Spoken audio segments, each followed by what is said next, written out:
వాతావరణ శాఖ చెప్తోంది.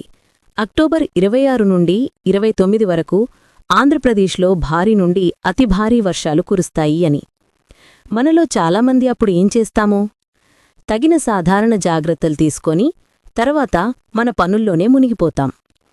కాని ఆ రోజు నేను అనుకోకుండా ఒక పోలీసింటికి వెళ్ళినప్పుడు పోలీసనే పదం వెనుక ఉన్న బాధ్యత, అప్రమత్తత, త్యాగం నాకు నిజంగా అర్థమైంది.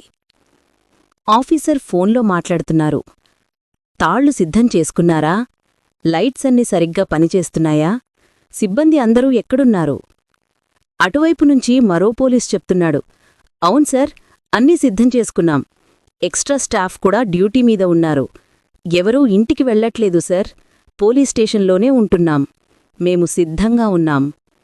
ఆ మాటలు వింటుంటే అర్థమైంది, మనకు ఇది వర్షం మాత్రమే, కాని వారికి ప్రజల ప్రాణాలు రక్షించాల్సిన యుద్ధ సమయం.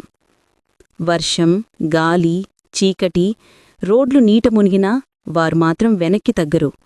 ఒక ఫోన్ రింగ్ అయింది అంటే అది సహాయం కోసం ఎవరో పిలుస్తున్నారు అని వారికి అర్థం. అప్పుడు వర్షం ఎంత వచ్చినా, ప్రమాదం ఎంత ఉన్నా ఆ ఫోన్కి సమాధానమిచ్చే మొదటి మనుషులు వారే. ఆ రోజు నాకర్థమైంది, విపత్తు వస్తోందంటే మనకు భయం వస్తుంది, కాని పోలీసులకు అది బాధ్యత ప్రారంభమైంది అన్న సంకేతం.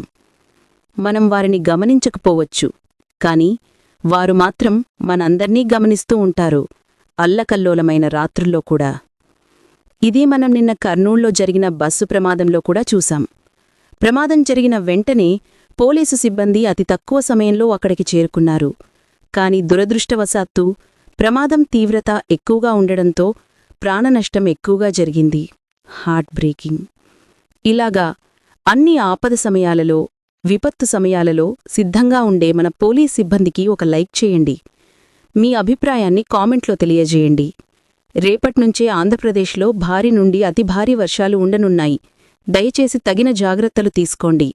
అప్రమత్తంగా ఉండండి.